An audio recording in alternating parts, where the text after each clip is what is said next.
नमस्कार, स्वागत आहे तुमचं आपल्या मम्मीज कोल्हापुरी किचनमध्ये। आता लवकरच श्रावण सुरू होईल। श्रावणात वेगवेगळे सण येतात आणि मग त्या सणासाठी आपल्याला काहीतरी गोड लागतं, मिठाई लागतात आणि आपण मिठाई बाजारातून विकत आणतो। आता आज आपण अशीच एक मिठाई तयार करणार आहोत जे अगदी 3च साहित्यात तयार होणार आहे आणि अगदी बाहेर जशी स्वीट मार्टमध्ये मिळते तशी अशी ती मिठाई तयार होणार आहे। आज आपण तयार करणार आहोत कलाकंद। अगदी 3च साहित्यात तयार होणार आहे, कुठलीही त्याच्यामध्ये भेसळ नसणार आहे। तर व्हिडिओ अगदी शेवटपर्यंत नक्की बघा। त्यासाठी आपल्याला लागेल खवा पाव किलो, पनीर पाव किलो। हे कुठल्याही लोकल तुम्ही डेअरीमधून अगदी ताजं पनीर आणि खवा आणू शकता।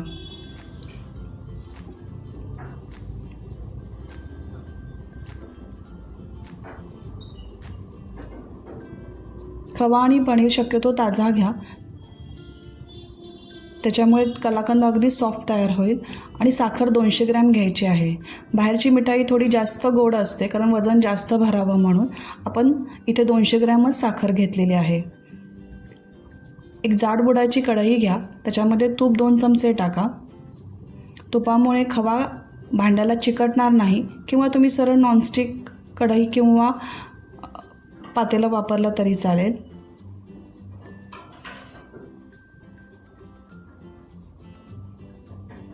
आता मंद गॅसवर आपल्याला खवा विरघळेपर्यंत भाजायचा आहे।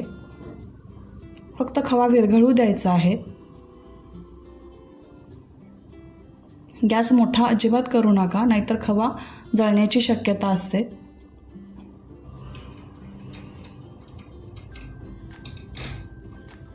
आता त्याच्यामध्ये पाव किलो कुस्करलेलं पनीर आपल्याला टाकायचं आहे। हातानेच कुस्करून टाकायचं आहे। कलाकंद आपण त्याच्यामुळे असा रवाळ होणार आहे।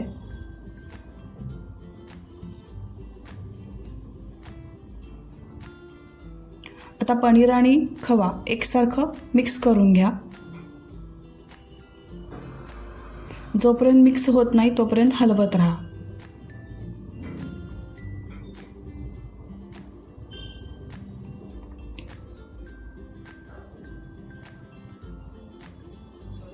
हा कलाकंद तयार व्हायला बरोबर पाऊण तास लागतो।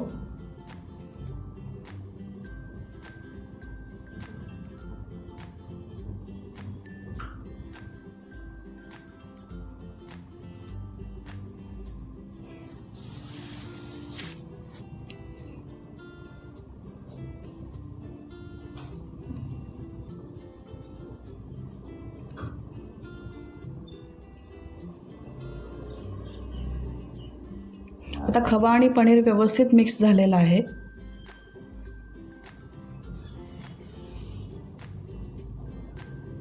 त्याच्यामध्ये 200 ग्रॅम साखर टाका। जर तुम्हाला गोड आवडत असेल तर तुम्ही 250 ग्रॅम साखर टाकली तरी चालेल। आता साखर विरघळेपर्यंत व्यवस्थित हलवून घ्या।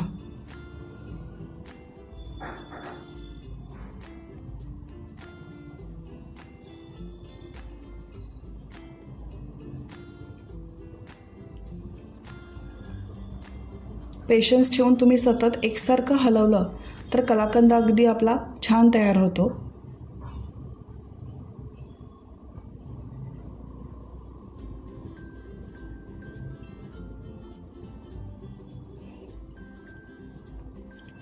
आता इथे साखर पूर्णपणे विरघळलेली आहे। आता साखर विरघळल्यानंतर बरोबर अर्धा तासाने आपल्याला हवा असलेला कलाकंदाचा कलर आणि गोळा तयार होतो। त्यामुळे आता एकसारखं आपल्याला अर्धा तास हलवायचं आहे। आता 10 मिनिटं झालेली आहेत। आता हळूहळू ते मिश्रण घट्ट व्हायला सुरुवात झालेली आहे।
आता आपल्याला इथे वेलची पावडर 1 टीस्पून टाकायची आहे.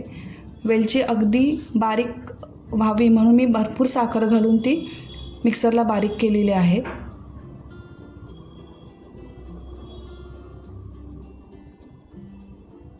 तर व्यवस्थित वेलची पावडर सगळीकडे मिक्स करून घ्या.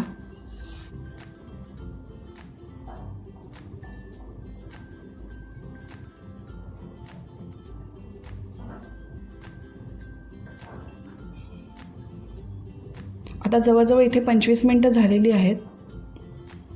त्याचा कलरही बदललेला आहे. जर तुम्हाला त्याच दिवशी संपवायचे असेल तर तुम्ही या स्टेजला गॅस बंद करून ती थापून त्याच्या वड्या पाडू शकता. कलाकंद अगदी सॉफ्ट आणि छान तयार होतो.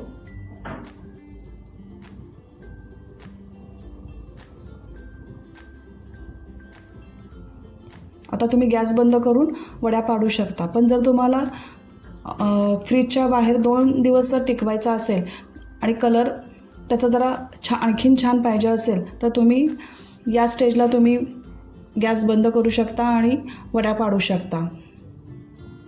आता आपलं हे मिश्रण तयार झालेलं आहे. कलाकंदचा अगदी गोळा परफेक्ट तयार झालेला आहे. कलरही छान आलेला आहे. पण थोड्याशा हा कडक होतात. आता एका ताटाला तूप लावून घ्या आणि ते मिश्रण व्यवस्थित पसरून घ्या. कलाकंद थोडंसं जाड असतो म्हणून जाडसरच आपल्याला थापायचं आहे.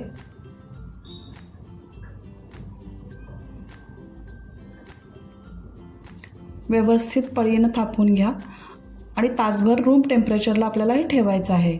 वरून काजू तुकडा लावलेला आहे मी इथे. तुम्ही तुमचे आवडते ड्रायफ्रूट्स टाकू शकता. आणि गरम असतानाच मऊ असतानाच असं प्रेस करून घ्या म्हणजे त्याला चिकटून राहतील.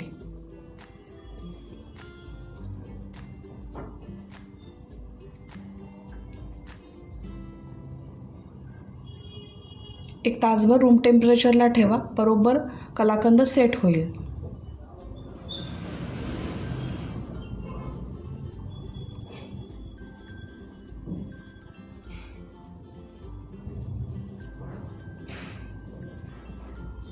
एक तासाभरानं आपला कलाकंद सेट झालेला आहे.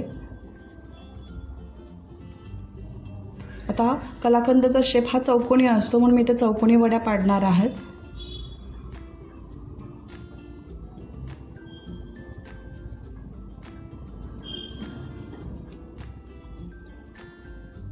आपण जर आधीच्या स्टेजला जर कलाकंद थापला असता तर तो जास्त सॉफ्ट होतो. हा थोडासा कडक होतो. पण हा 2 दिवस फ्रीजच्या बाहेर टिकतो.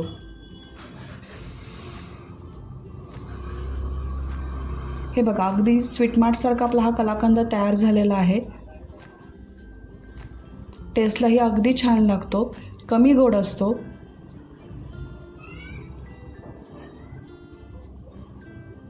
वरून थोडा कडक जरी असला तरी आतून एकदम सॉफ्ट असतो. ह्या प्रमाणात जवळजवळ पाऊण किलो कलाकंद आपल्याला घरी तयार करता येतो. आता आपण प्लेटमध्ये सर्व करूया. येणाऱ्या आता एका रक्षाबंधनला किंवा कुठल्याही सणाला तुम्ही ही रेसिपी नक्की ट्राय करून बघा आणि मला नक्की कमेंटमध्ये सांगा.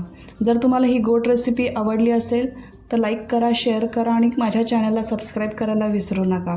परत भेटूया अशाच नवीन गोड आणि सोप्या रेसिपींसाठी. तोपर्यंत मस्त खा आणि मस्त राहा.